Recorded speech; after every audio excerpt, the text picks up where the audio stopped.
All right, so I'm just about at noontime, so I want to be mindful of time, and we might get some additional people in. But welcome to Reading Horizons. We're excited to have you today and just talk about, how do we take phonics and help to make it simple, effective, and most importantly, efficient and helpful to the students, because that's why we're all here, to meet those needs of the students. So just to give you a little background, my name is Jennifer Bishop. I have taught in the state of Florida for about 10 years. That was prior to joining Reading Horizons. My passion is absolutely and completely, undoubtedly, students. I worked with special education students and EL students in the intensive reading block here, so I really know what it's like to have students of varying abilities and also just wanting to do the best for them, of course, and get them what they need. So I'm excited to share with you a little bit about explicit phonics. And so for today, I do tend to go in the chat a little bit. So I already see several of you, joining the chat. So please feel free to put anything in the chat, because we'll be monitoring that and able to answer questions as we go. With it being a small group, I'm fine if you want to alert us in the chat that you'd like to join the conversation. That would be great. We're all here to learn and share and help our teachers help those students. So as we begin, what does phonics instruction look like in your school? If you want to share that in the chat, do you have a current program? Are you currently looking for something?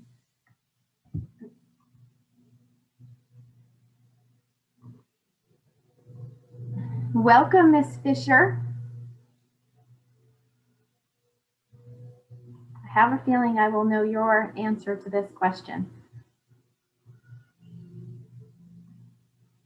Okay, reading wonders, yes. So it's just sort of there, dropping a phonics skill into that story or comprehension focus of the week. Okay, thanks, Jennifer. Okay, we'll give Liz a minute if she wants to join.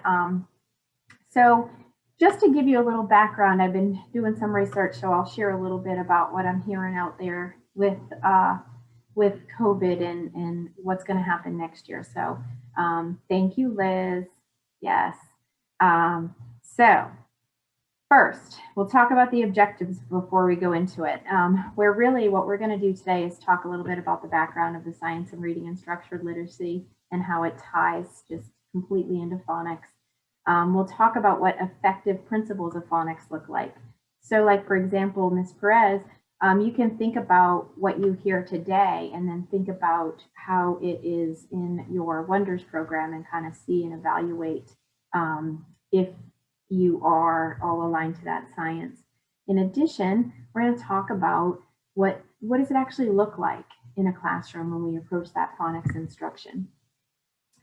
And to start, and I highly encourage all of you, I do have the citing for this information I'm going to share on a current article. I really would urge you to take a look at the article, because it can really have some impact on what we need to do for kids when they return. So it is Michelle Kaffenberger, and again, I'll share this PDF file out after the webinar today. So we have to be mindful that in this study, it sought to simulate what a school closure would do, what the results would be for students. So some of the highlights were the learning losses were going to continue to accumulate even after the students return. So I'm sure some of you might have seen that already. Through these simulations, they took a 3-month school closure and realized that that result was a full year's worth of learning, that was what the learning that was lost due to a 3-month closure. But on a positive note, it said how short-term remediation, when children return, can reduce long-term losses by half. So that's a good thing. And finally, that when we look at our long-term improvement plan that we're working on for students, we could actually surpass those pre-COVID learning goals, by as we build our system better. So really the goal of all of us is to come back so efficient that we mitigate and reduce any of the learning loss that was associated through school closures, through distance learning, through all of those things. So again, I'll share this, but really good article that I would highly recommend. So why science of reading? What is the science of reading? And why is it even more important today to make sure our reading instruction is aligned? Well, it's because over the last couple of decades of research, as a group of people, all these cognitive scientists and variety of people got together to really look at it and see what can give students the maximum potential in learning how to read and getting proficient. And it clearly stated that our explicit phonics, and we'll talk about what that looks like a little bit later, is going to yield more results for more of the students than non-phonics. Okay, it also addresses how the very important components of reading instruction must be present in our reading block, and we know that Fab 5, as they refer to it, with phonemic awareness, phonics, fluency, vocabulary, and comprehension. However, the science took it one step further and started to explain how we integrate these. So they're not necessarily practicing our fluency, in a center isolated, but how they weave together through the curriculum and through the instructional routine to really meet the students and get them exactly what they need. Okay, and according to the panel, when we're doing that decoding instruction, phonics and decoding instruction, it must be explicitly taught by the teacher. It must be planned and organized in a fashion that moves from simple to complex. So we're always working on the proficiency of current skills before we add that new knowledge for the upcoming skills. In addition, it talks through this simple view of reading, which is really vital, and we've seen this a lot. And the simple view really sought to take the reading process and really identify the two subsets of skills that are so necessary to get to comprehension. Students have to accurately, quickly, and easily decode those words, while at the same time understanding what those words mean. So those two processes have to happen together in order to get to comprehension. So what the science has discovered is that the majority of the difficulties are residing at this decoding level.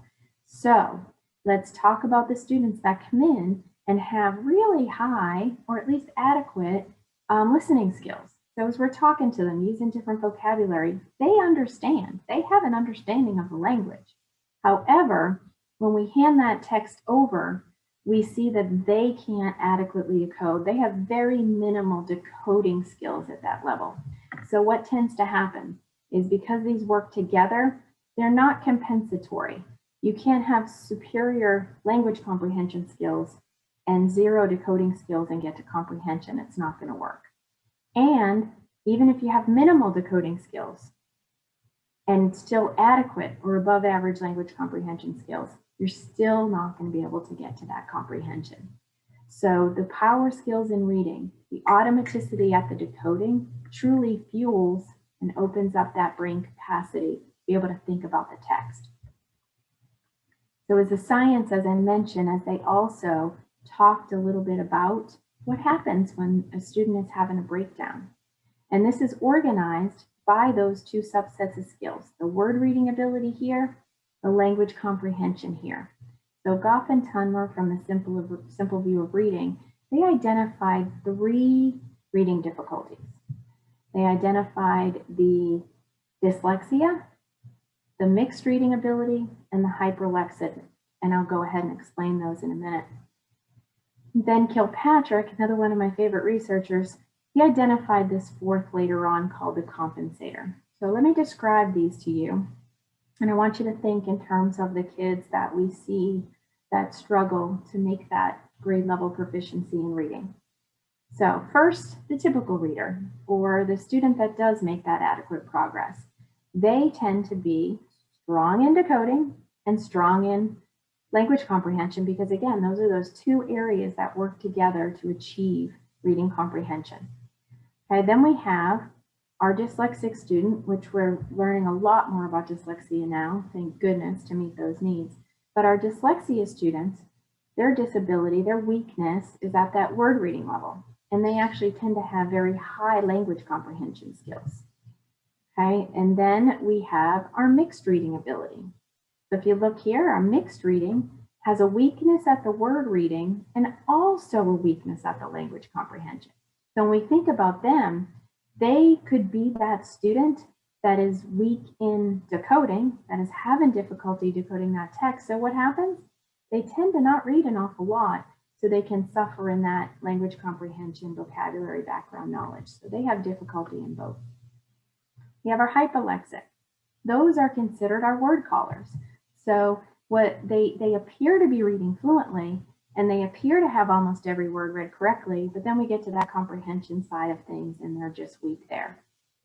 Okay, and finally the compensator, that fourth one that had been later added by Kilpatrick, these are the students that get bias. These are the students that are incredibly weak in decoding, but they are so high in those language comprehension skills that these are the children that can go all the way up to middle school and even high school in honors classes before we realize that there's a difficulty, because that's how great their compensator skills are.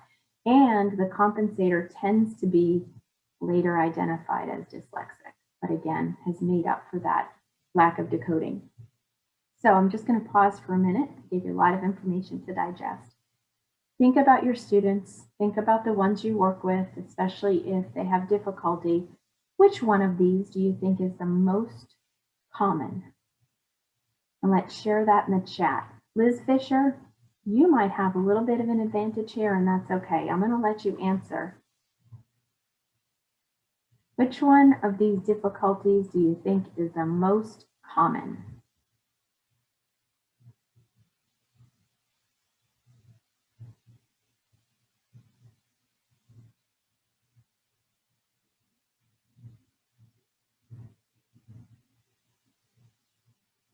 Okay, I have one. Anybody else? Jennifer or Liz?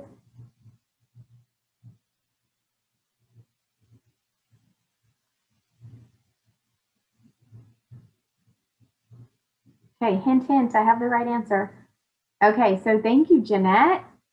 Okay, Jennifer, good. Okay, so it is mixed reading, and you're absolutely correct, because they have that, again, the kids that have difficulty, I mean, the last thing we want to do is do something that's really hard or do something that makes us feel, feel poorly about ourselves, right? That perceived difficulty can get the best of us. So what I want you to look at, though, is how many out of these 4 difficulties have their weakness at the reading at the word reading level? 3. The majority of our kids that aren't making that comprehension, that aren't achieving grade level comprehension, that are not moving forward and getting more and more proficient with each grade level, they have a weakness at the word reading level. Actually, the least common of all is the hyperlexic. So that's important, because when we think about that reading rope and we think about how important it is, right, that we're building all of these skills, right? But most importantly, look at how important word recognition is. In order to truly get to that skilled reading, the students have to be so automatic in their decoding that their mind is freed up to build all of these skills, to actually think about the text that they're reading versus trying to think about what the word is or trying to spend all that time decoding. When decoding isn't automatic, comprehension suffers. So super important. So in order to have a continuous learning experience and growth of background knowledge and continuing that vocabulary knowledge, the word recognition has to be so quick. And knowing that we have the majority of our students that have difficulty at the decoding level, hence why structured literacy and explicit phonics is so important. So again, when we think about the state that we're going to be in, and we think about the learning loss or the lack of time that we had with those students last year, super important to have our structured literacy in place, because we know that structured literacy aligns to the science of reading by explicitly teaching those word identification strategies and also using certain principles in instruction that truly allow our teachers to be diagnosing daily. One of the other points in that article is that we must be ready to differentiate and meet the needs of students at the foundational level for next year. So that's going to be really important. So let's talk about the elements and principles of structured literacy and how they weave together. So what we're going to talk about is these inner elements, because this is what has to be present in your curriculum in order to represent that literacy framework. So it's phonology, the study of letters and sounds, the sound-symbol relationship, blending, and phonemic awareness, those syllable types, morphology, syntax, and semantics. So we have to have these present in your curriculum, but also they're present in a very sequential manner, building from simple to complex. They're systematic and cumulative in their instructional design, so we're constantly building levels. So something like this is really helpful when we have that systematic and cumulative design. The lessons, again, are constantly spiraling back to that information they already had, and the recommendation is a type of gradual release. Because what this allows us to do, allows us as the teachers, is to formatively assess daily. So the I do, that explicit instruction with a review and that direct instruction, and have a nice opportunity for an active learning, processing of the skill through guided practice. We'll share that with you. And then finally, transfer, where the skills get the application practice by reading. So this is just that recommendation where you can have that, again, explicit instruction, formative assessment practice. Students are actively practicing the skill so that we know who's ready to move on, who might I have to spend some time reteaching. So with that explicit instruction, we're getting it a lot of ways right now, right? We're getting it through direct instruction. Hopefully last year you probably had some recorded lessons.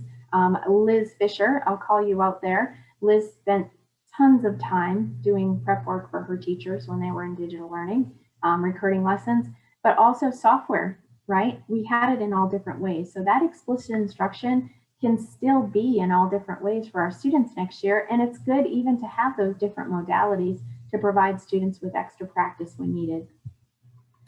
But that teacher instruction will be key. Okay, the other piece of research and all the different ways that we can teach, right? We recommend a dictation practice every day for the students.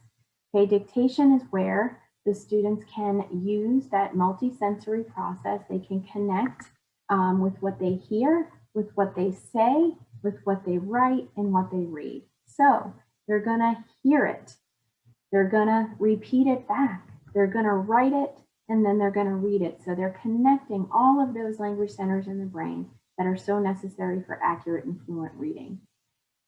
So I wanna just share, I'm gonna just share a quick little video of what this looks like. You can tell me if this is something that you see your students doing within their ELA block.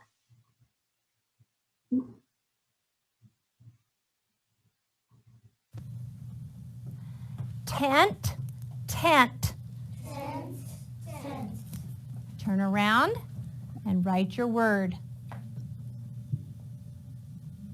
I use a tent when I go camping. Okay. Okay. Curtis, can you take everybody off mute? I think we have a small group. I'd just like to see if we can get people to talk a little bit. Liz, how are you? Can you hear me? You have a microphone to chat? Or Jennifer?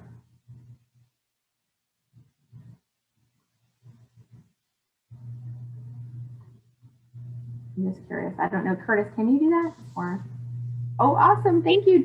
Hi, Jennifer. Hi, how are you? Good. I just, to make it a little bit more interactive. Do you have anything like this guided practice dictation? No, absolutely not. So I'm liking what I see. Oh, good, good. Okay, I'm sorry to put you on the spot. So so what do you think is the #1 benefit to having that in place every day? Well, they get to experience it in all different modalities, which is important for the students. Exactly. And then let's talk about, and you can go off mute. That's okay. I probably put you on the spot. And then what's the advantage to the teacher when they can have the students standing up and watching them practice the skill, right? Right. Yeah. Yeah. See everything that's happening. There you go. Thank you, Liz. All right. So you can I'll take you off mute. I'm sorry if I put you on the spot, but I like doing that, especially for just interaction wise. And this is that area that, remember, if we have to know where they are every day, how do we make sure in our instruction that we can see that and be part of that, right? If we can keep the formative assessment all the time, then the learning can never stop, because we're constantly able to give that feedback and immediately, instead of waiting to get it at the end of the week when we took our comprehension test. So great. Well, thank you so much. I appreciate that. And I have a appreciate. question. Sorry. Yes, Jennifer. Now. With how many words, more or less, should a teacher do that with their students? That's a good question. We just recommend that within that instructional routine that you get at least 10 to 12 minutes. So let me just go back one slide for you, or a couple of slides. So when we're teaching this, if you look at the time frame, what we like to see is nearly half spent active practicing of the skill. We weave in a couple of other things as we're doing our dictation, like we're using words and sentences. We're strengthening some phonemic awareness. So everything's embedded within that time. So it just depends on how many words you can do. You know, kindergarten might do a lot less, but then by second grade, you might have a nice long list. Okay, and no worries. I could hear people in the back. We can chat, Jennifer. Does that answer your question? Yes, it does. Thank you. Great, perfect. All right. All right, good question. So yeah, so that's the benefit. And when we think about, and you know, I have to talk through the engagement thing a little bit here too, because now we have them up and engaged. It's kinesthetic. They're involved in the process, and they're using all of those language centers in the brain. But most importantly, who are they working with? They're working with the teacher. It provides that opportunity to interact with the students themselves. Turn and talk. Discuss the word you just did. Turn and talk. Are you, can one of you use it in an additional sentence? So we're using all of those necessary strategies within this lesson and connecting to that Fab 5, as we call it: phonemic awareness, phonics, fluency, vocabulary building, and comprehension. So all of those things are taking place at the same time. All right, so then we have to have practice reading. So what you just saw was practice at that spelling level, right? That practice where they're going to learn how to spell and read back what they wrote. And then we're going to practice in some connected text. And this is going to be a key, again, because our jobs within that structured literacy is develop the automaticity at the decoding level. So things like this, connected text that connects exactly to the skills you've taught, and it's controlled because it's inclusive of the skills you taught. So we can build confidence and automaticity because they've already been exposed and had practice in all the skills. So wordless sentences, again, building into that fluency. Of course, there's a place for our practice pages, another form of transfer. Now with a blended learning environment, you have the opportunity to have a double dose. Now you can pull software in so they can have an additional dose after we teach it. And of course, software, it can be differentiated because it's based on those assessments the students are taking, so they get exactly the depth of instruction needed, followed by the decodable reader. So this is how it looks within that structured literacy framework, is they have those different layers, and most importantly, they have that connected text to transfer the skills. This is where the learning sticks. So Jennifer, I'm going to use this as an example. Wonders has some great pieces. A lot of these basals have tremendous opportunities to practice comprehension. The difference between structured literacy is that connected text is controlled. So we can feel confident that the students have had all those skills. So if you look and see errors at this level, you're able to really tell exactly what the students need, because that that they've been taught all these skills. So it's very controlled, and a very important piece of that science of reading, as I was just discussing. So there's so much evidence here about connected text being just an invaluable and very necessary component to those early skills. Again, where the learning sticks, as they say. Wiley Blevins really big on the science of reading and phonics, talks a lot about this as well. So connected text is vital to that piece. So again, the question I would ask and leave you with to think about is exactly that. Take a look at your reading block. Does it have that connected text? Are the students getting enough practice in it? Because again, this is where they get that automaticity at the word level, sentence level, and moving into that decodable reader. So being diagnostic, as I just talked about, so important, right? So when you provide a multi-sensory opportunity like dictation to practice every single day, they get the skill and now they immediately go in to active practice of that skill. Teacher gets amazing information for formative assessment data. They're observing, they're able to see, they can tell at a glance how much more time do I need to spend? Are they ready to move to that next lesson? All of that, you can get students involved in that peer tutoring type of opportunity. So truly, at this point, our entire goal with that explicit phonics instruction is to have that decoding down. And so they are mapping those words to their memory because decoding is truly what's gonna open up that cognitive demand for comprehension. Okay, so from being diagnostic daily, and also we have to have the more formal, we have to have a more summative formative assessment, formal assessment as well. And so with that, many opportunities to assess. So I've covered 8 skills. Let me take, a skill check. Let me make sure they're still retaining some of those earlier skills. So we're constantly in that diagnostic mindset in order to make sure students are proficient. Every skill builds upon prior skills. So it's super important to remember that and have that in place. So with a blended learning, it's exactly what it states. Making sure that the teacher is involved in every lesson, making sure that that explicit instruction is there in every lesson. So, so the students have, again, very clear structured opportunity to learn. And then the software comes in as that double dose of learning, as that extension beyond the classroom, as the differentiation tool, meaning now we can differentiate, right? The software has a differentiated path, but now I can have students on the software, I can have my small group, and I can be meeting the needs of all students.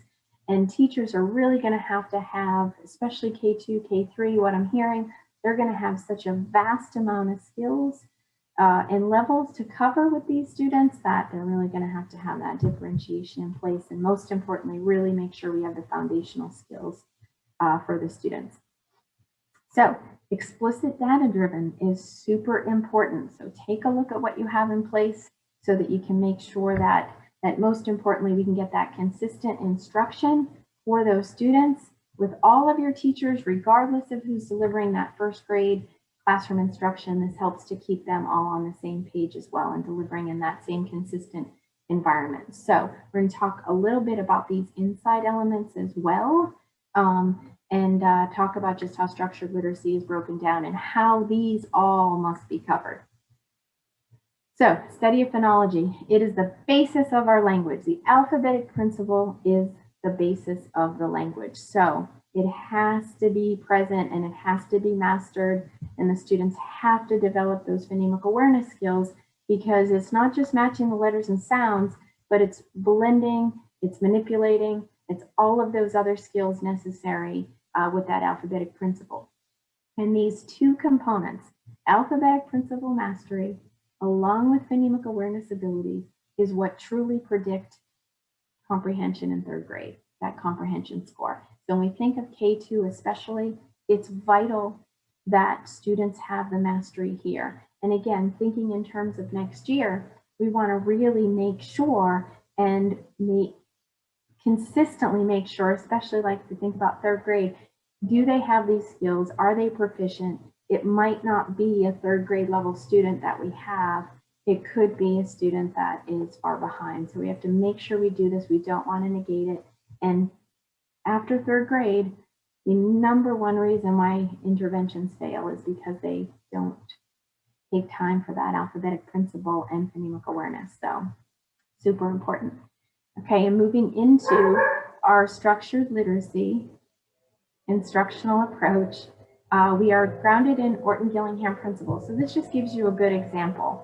And I like to take educators through the syllable types because it's really good to see how we teach it along with our marking. So we are very explicit, systematic, and sequential. As we already showed you, we practice in that multi-sensory, so all those language centers are covered. And we have a unique marking system. And that's one of my favorite pieces of this because the marking system truly aids. It's an aid for the student. It's a formula that we're teaching to decode these words. We have lots of formulas in math.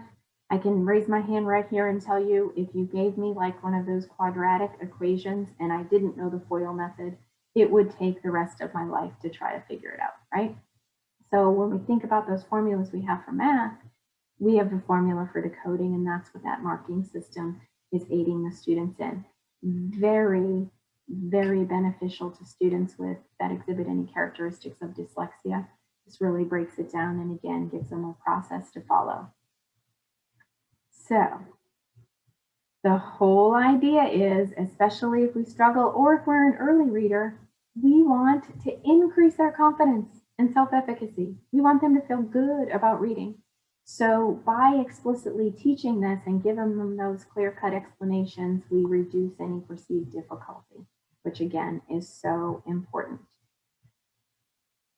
Okay, so let's get into it. Let's go through it a little bit. And this is where Liz really could probably do this with me and co-present. Just shouting you out a little bit, Liz. So with letter instruction, very important. We're going to map those letters to the sounds. We're going to teach 4 things with a letter: the name, the sound, the uppercase and lowercase formation. We blend through a concept called the slide. So as we're so used to teachers learning that we teach students to do, onset rhyme, we're going to do b, a, g, right? Separate those sounds. So first 3 steps, b, a, g. Then the students go back and decode. That's 4, right? And that can be very difficult if students aren't picking up the language, if they're not wired for reading, as they say. So the students that do have difficulty is anywhere between 40 and 50% of our kids are presenting themselves with a level of difficulty with print. So our slide concept, what it does is we don't separate. So we put that vowel after the consonant and we blend right away, quickly and immediately. So instead of b-a, it's ba, because we can hear that schwa sound that we insert. So by putting these together and using that slide arrow, we're going to reinforce directionality left to right with the slide arrow. We're going to make sure that by putting it together, we ensure the proper pronunciation of that initial consonant. This helps to eliminate reversals, truly helps to master the short vowel sound. So the slide is ba. Now as we move to that word, we're going to add the ending sound, bag. Now it's 2 steps instead of that 4-part step, right? That can be really difficult if we have any difficulty in reading. So we're going to X that vowel. Why would that be important? Because now we have a word. All words need a vowel. Our beginning readers, our readers that struggle, have difficulty with this part. They tend to leave out the vowel. So this becomes that self-check. Our EL learners can leave out the vowel. We only have 5 vowels, so it's less cognitive demand to really memorize those 5 vowels when we're learning how to read. So we X the vowel. So important, X as a self-check for the students. Finally, we move into our nonsense words. We add this marking of a star before a nonsense word because we're not going to trick them. It's a nonsense word. Here's our marking that indicates it. We are making sure the students have that alphabetic principle with the nonsense words. This is also some of those other areas that are so important to foundational reading success. So this helps to build that proficiency. They're not memorizing it. They have to use their phonemic awareness abilities to put letters and sounds together that they hear. So super important. So here's just a nice example of how we move from those letters to our slide concept, to our word concept, and finally nonsense words, right into sentences. So here is that Fab 5, if you will. We've got blending, we've got phonics skills, we've got fluency, we've got even comprehension. The bag is in the van. Where is the bag? Okay, what is in the bag? All of that. So we're building up all those letters. We're building up all of those letters, taking those letters and moving right into our words and sentences. And vocabulary. You already saw this on the video, but vocabulary is so important and it needs to be embedded into every single situation in our day, most especially during the phonics, because when we address vocabulary and incorporate vocabulary simultaneously and let the brain work and use their different processors, the students will get greater results in attaining, understanding, and building their vocabulary. So even though we're in our phonics lesson, as you saw in that quick video, students are listening to words that they can spell. So they have to use their phonological processor to identify the sounds within the word. They apply any spelling rules that might be associated. Then they hear that word in a sentence to really develop that meaning. So the brain's working at the same time they're applying their phonics skills. This is another area that for our English language learners is very important, right? Best practice to our English learners right here. And our particular software is going to mimic and create that same situation on the software, so they're continuously building their vocabulary.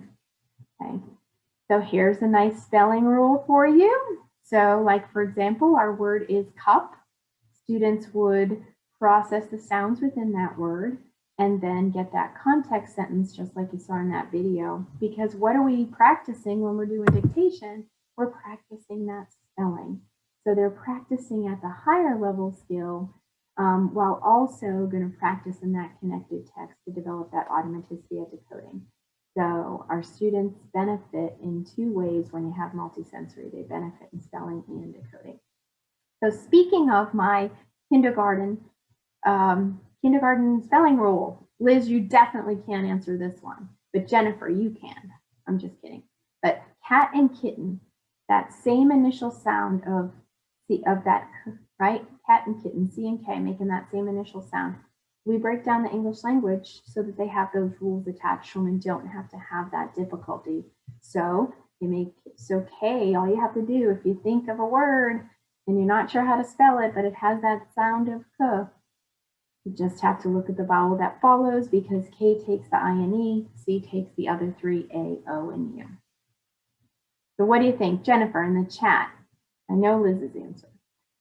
Was that new for you, or is that something you already knew?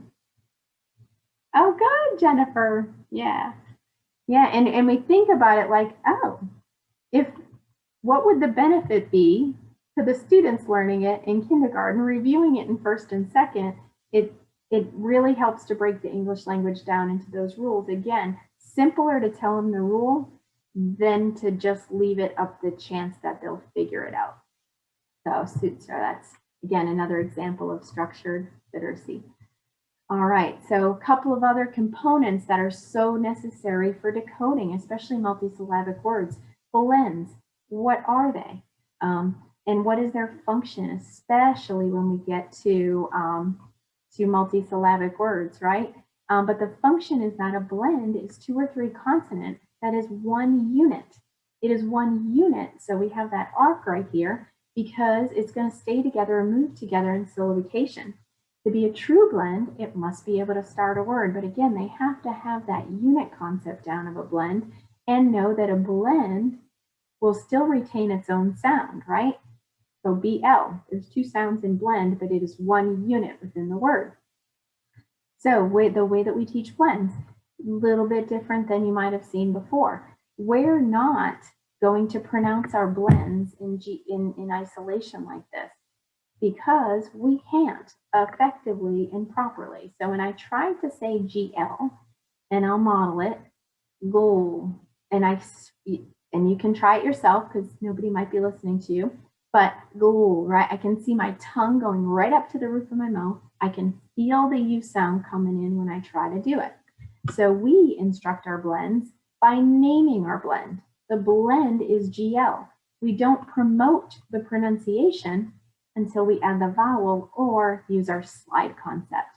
Because when I add the vowel to a blend, it ensures the proper pronunciation. Glad. Rolled off my tongue, proper pronunciation. Because our word is glad, not go lad. So when you really have those points when we think about our students, these are those small things that are slightly different, but can make such a dramatic effect on the way kids learn. And going back to COVID, going back to our response to education, going back to equitable education, these small things can make a big difference, especially for the kids that struggle. So our blend is GL, our slide is glad, our word is glad. Our slide is glad, our word is glad.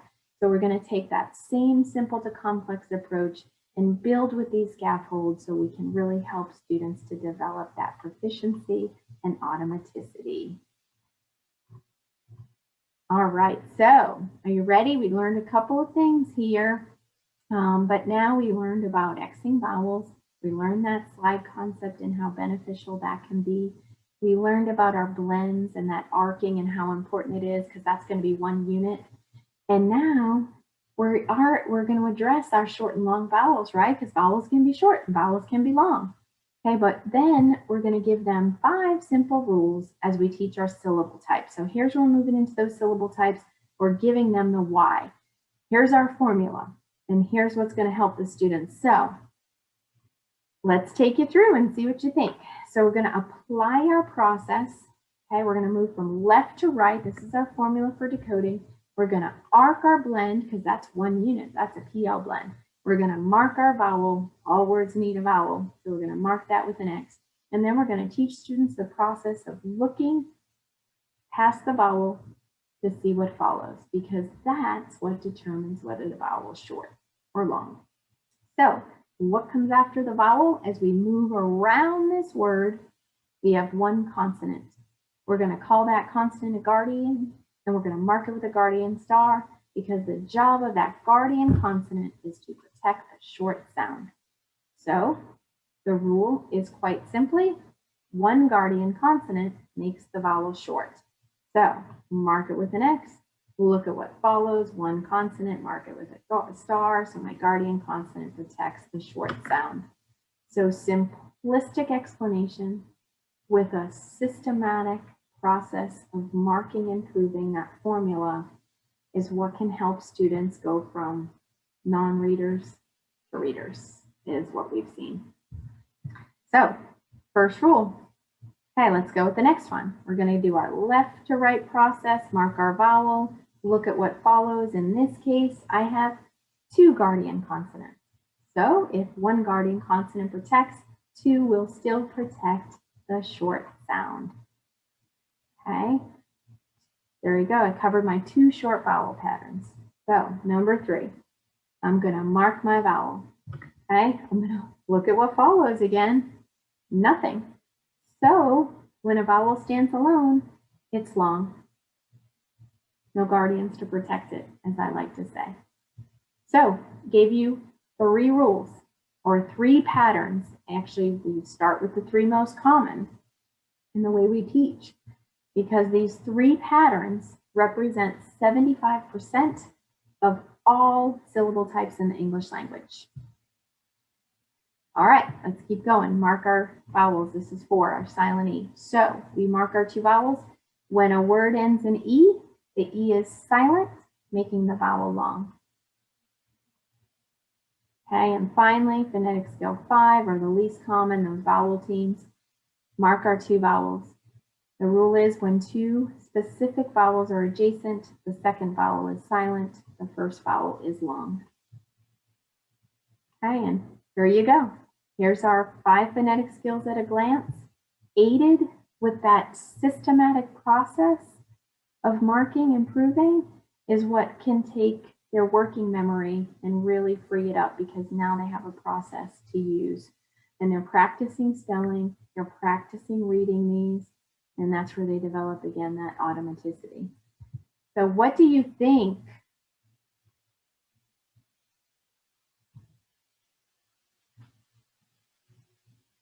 Jennifer, was that easy? And Liz and Jeanette, I'm going to ask all of you. I would like you to rate yourselves on 1 to 5. 5 being totally, I could teach it. 4 being, I could teach it, I might need a little bit of support. Or a 1 meaning, no, I need a lot more help. Okay, good. 4, that's excellent. Thanks, Jeanette.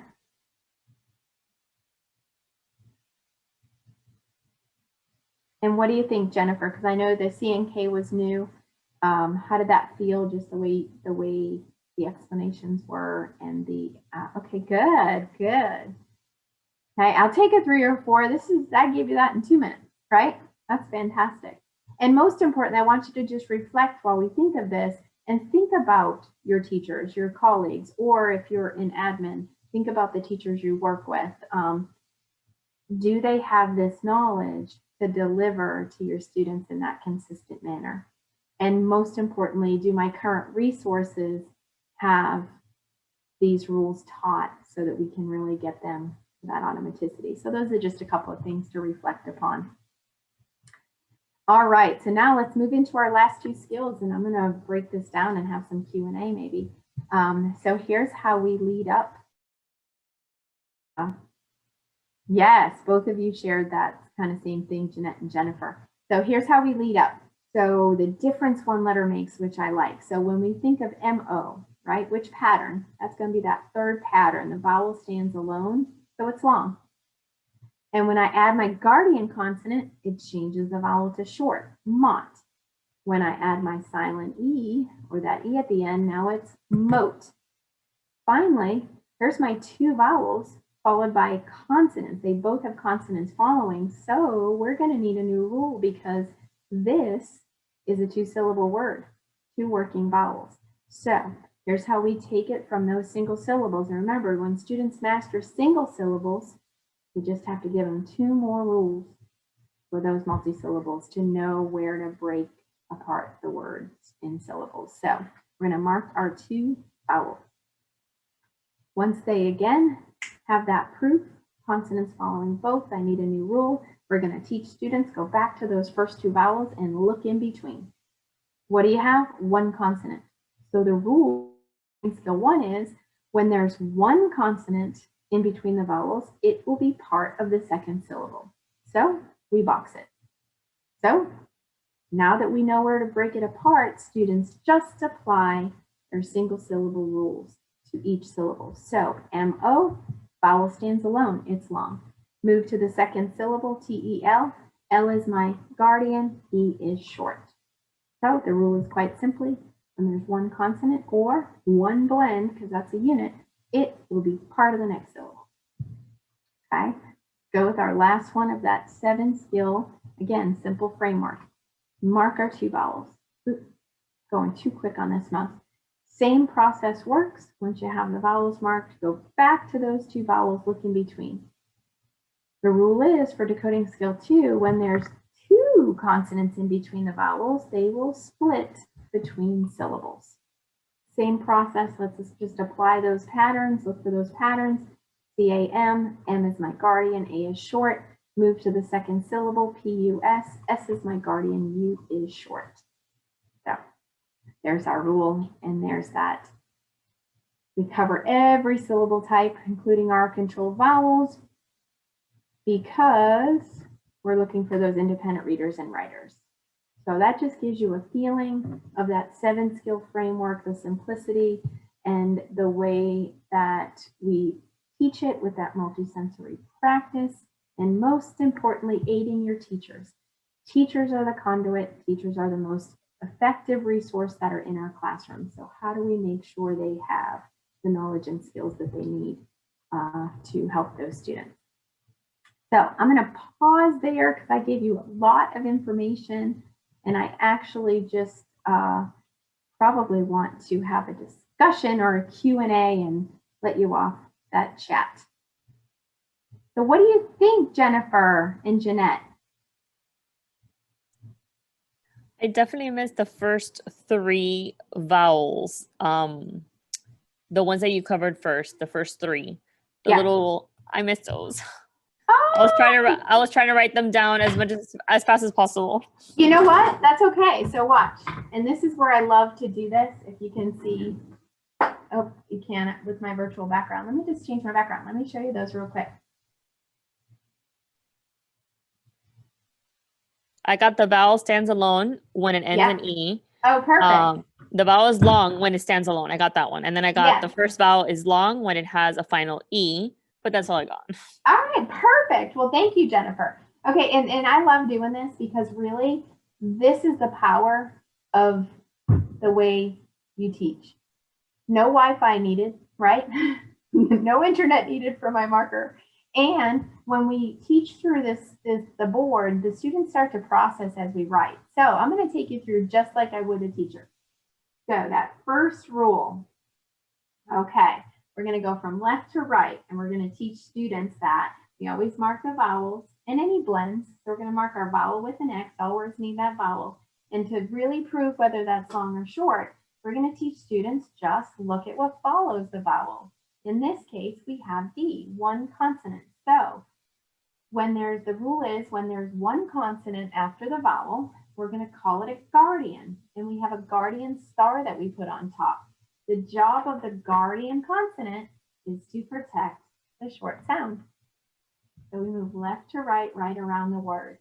So, Jennifer, why is that vowel short? Because it has a guardian consonant to the right. Exactly. So when we go to 2, that's our first short vowel pattern. So when we go to 2, it's the same exact concept. We're going to mark from left to right. And then same thing. What did you do? You looked at what followed the vowel, right? In this case, now it's 2 guardian consonants. So what do you think? 1 guardian protects, 2 will still protect the short sound, and aided in just that visual spatial process of marking. So it's still, our closed syllable. It just gives them a student-friendly understanding. It gives them tying, that guardian consonant and tying that to that protecting vocabulary and experience, aided with the markings. And then that's why you obviously know this one. Why is that vowel long? Ooh, of course, I would have to write it high enough so you could see it, but why is it? Yeah. So why is this vowel long? How can you prove it? Because it stands alone. Stands alone. No guardians to protect it. So that's it. What do you think? I think they're great, and I'm sure that none of my teachers know these. Yeah, well, and that's it. And you know what? And I can hear the earnest feeling in exactly your tone and everything. How do you know what you don't know? I think about that all the time, because it's like, again, I went through my elementary degree. I hit that master's in reading. I even continued to a doctorate, and I was never taught this. I was never taught a consistent way to teach my students. And so that's the thing is, just like we assume in 3rd grade kids know the alphabet, we assume that a teacher that graduates from teacher college in 1st grade knows this or has some basis. And you're right, we don't.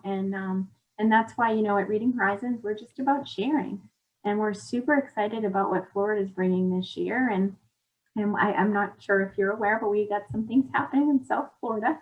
And so we're excited because we know we can reach kids, and we know we can completely change someone's trajectory if we reach them. So we're about prevention versus intervention.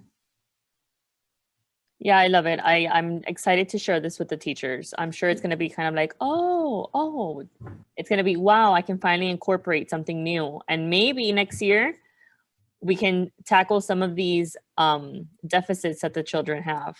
Exactly. And that's the most important piece. That's exactly the most important piece. So It's just vital. It's vital. And as I said, it's vital more now than ever because we just owe it to these kids. They've had so much happen in their lives. That consistency, that structure, all of that is so important to build one's confidence. And we know what reading does with our kids. So what can I do something helpful? Would you like me to share like a PDF of this? Like, if there's anything I can do, I'm happy. Oh my to God, do yes. it for Oh, you. that would be great. Yes. Okay. Yes. Okay, fantastic. And we'll have a recording sent to you.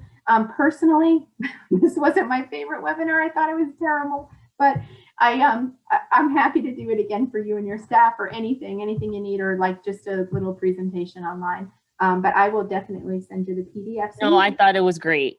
Oh, you are sweet. super informative. Good. Well, you are super sweet, and I'm just glad I got to meet you. And so I'll email that out to you. I will actually, if you want to just give me your email right now, that'd be great. Yes. Do you want to put it in the chat or just tell you? Perfect. You can put it right there in the chat. Wonderful.